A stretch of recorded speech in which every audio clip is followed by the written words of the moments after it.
Good afternoon, this is Daniel Brantley with WOOP 99.9 News at Noon. Cleveland's local government entities continue the process of determining how to deal with anticipated growth in Charleston, Cleveland, and Bradley County at a workshop in the Museum Center at 5 Points. With $100 worth of meat bulging from his pants legs and carrying what would not fit in his hands, David Lee Heathington exited Bilo grocery store without paying. Plastic bags were tied to the inside of his pants, and he had 10 packs of meat inside his pant legs when he was arrested just before noon Thursday. Heathington, 47, faces charges of theft under $500 and resisting arrest.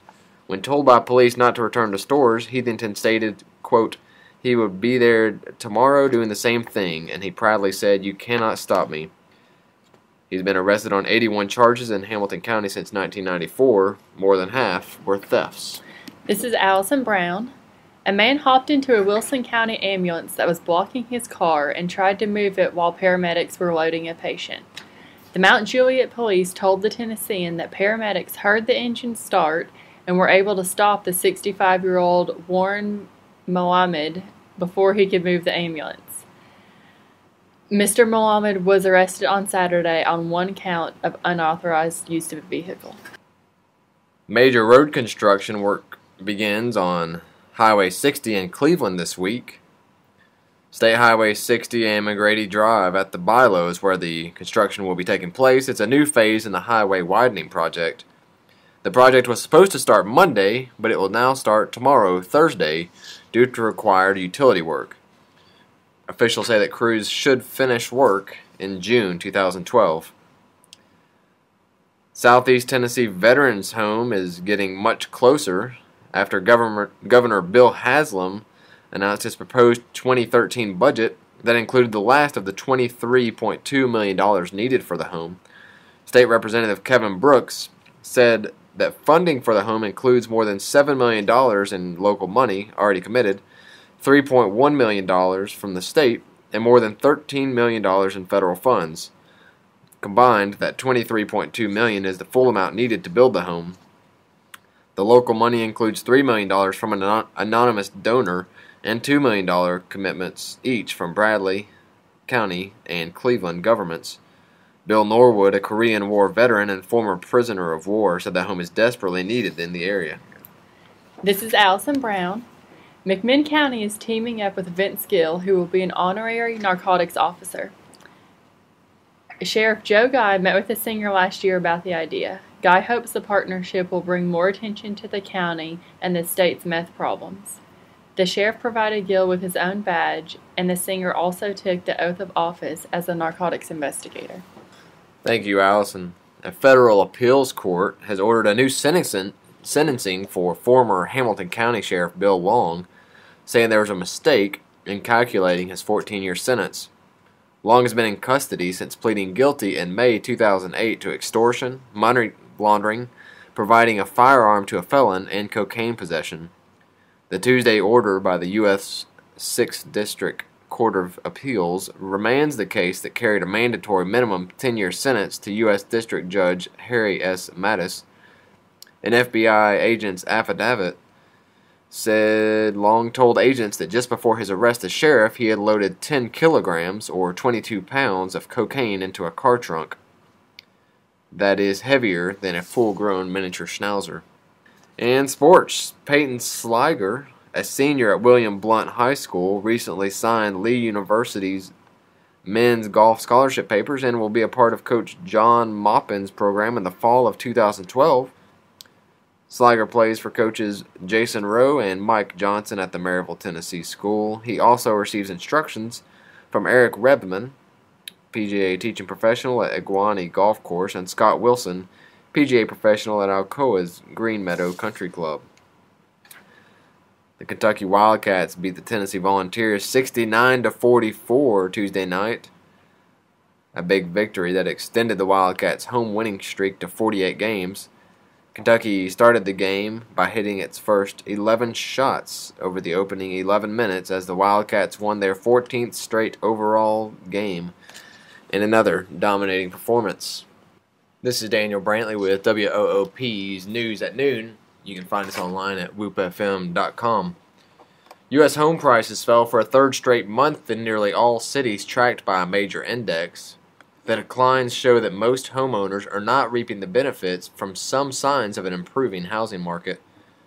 Prices dropped in November from October in 19 of the 20 cities tracked. The biggest declines were in Atlanta, Chicago, and Detroit. Phoenix, Arizona was the only city studied to show an increase. Search crews have discovered the body of the Alzheimer's patient missing in Chattooga County. 74-year-old Dixie Brown walked away from her home Sunday afternoon, and search crews found the body of Brown not far from the family home on Tuesday. Our condolences to Miss Brown's family. The Georgia Senate has approved legislation that would give a special hunting permit to children with terminal illnesses. The bill, known as Taylor's Law, was approved by a vote of 53-1. The issue was brought to the attention of the Senate last fall by the family of Taylor Gramling, who is nearing the end of her battle with leukemia. One of the 18-year-old girl's last requests was to go deer hunting, but local and state officials had to get creative to make her wish come true ahead of hunting season. Taylor did kill a deer, and she died 6 weeks later. The bill was named in her memory and passed with her friends and family watching in the gallery. This is Allison Brown.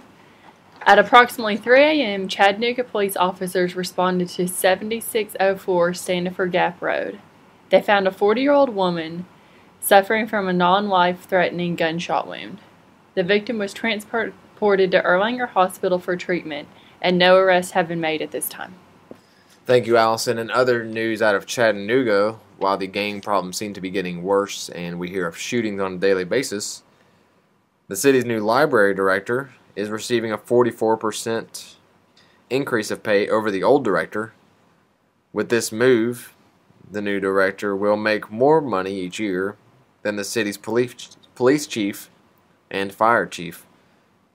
But the pay for the new library executive director, Corinne Hill, is still comparable to other cities across the region, according to Chattanooga Mayor Ron Littlefield. Hill will make $121,000 a year, compared to her predecessor, David Clapp, who earned $84,423 a year. You are listening to Whoop FM News at Noon. This is Daniel Brantley. More after this. Good afternoon. You're listening to Whoop FM News at Noon. This is Daniel Brantley. Last night, Mitt Romney overcame Newt Gingrich in the Florida primary, taking a major step toward the Republican presidential nomination. Romney said he was ready to lead this party and our nation and turn Democratic President Barack Obama out of office. This is Allison Brown.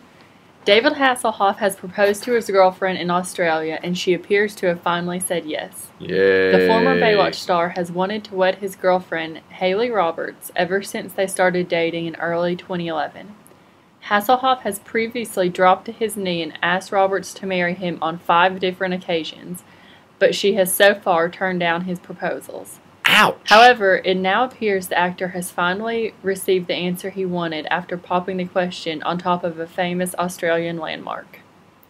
Hasselhoff has been married twice before to Catherine Hicklin and Pamela Bach, the mother of his 2 grown-up daughters.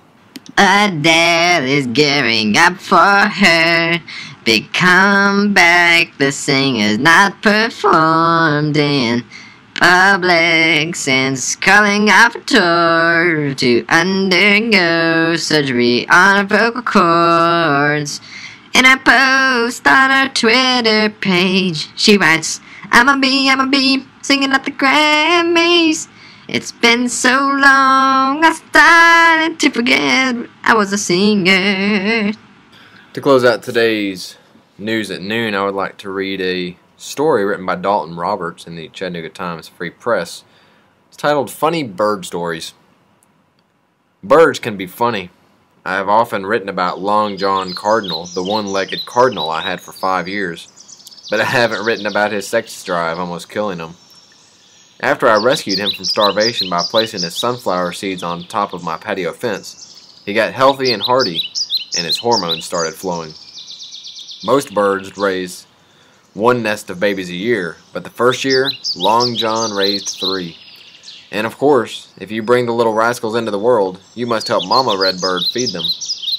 By the time Long John raised the last of the 3 litters, he only had a couple of tail feathers left on his body.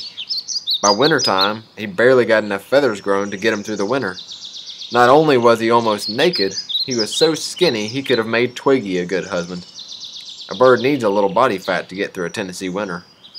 One morning I was feeding him, and we often chatted when he came in for his seeds. I said, "Long John, you must bring your sex drive under control. One more winter of 3 big litters, and you will be going the way of the buffalo." I'll say one thing for Long John. He accepted counseling real well. He never again raised more than 2 litters. In several years, he only raised 1. His openness to counseling saved his life and enabled him to keep fully feathered. Now, let me tell you about Big Mean Dalton the Blue Jay Slayer. Everyone in our family thought if Mama got upset, we had to do something about it. Woe be to any cat that disturbed her birds, for when her birds were upset, so was she. One day she complained about having too many blue jays and said they were running off the other birds. Being completely devoted to Mother's peace of mind, I assured her I would trap them and relocate them. I took my have-a-heart trap over there and put some table scraps in it to attract jays. In no time I had a blue jay trapped. I didn't tell Mother, but I meant to chop his head off when she wasn't looking. I went out to extract him from the trap, and when I grabbed him by the legs and took him out of the trap, he turned his head sideways and looked at me with the most quizzical look I have ever seen. It seemed he was saying, Now what are you going to do with me, hotshot?" I must tell you the truth. That was the cutest bird I've ever seen.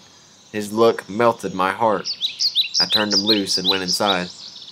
I hadn't realized that Mother was watching it all. When I got inside, she had laughed until she was wiping tears on her apron. "What happened to the big blue jay slayer, son?" she asked. "I knew you thought you were going to kill him, but I knew you could not do it. You love birds too much." I said, "Mama, if he hadn't turned his head sideways and looked at me, I could have killed him. Something about that pose destroyed my will to kill." "Sure you could have, son," she kidded me, ending my days as a big blue jay slayer. You've been listening to Whoop FM 99.9 News at Noon. Thanks for tuning in and have a wonderful day.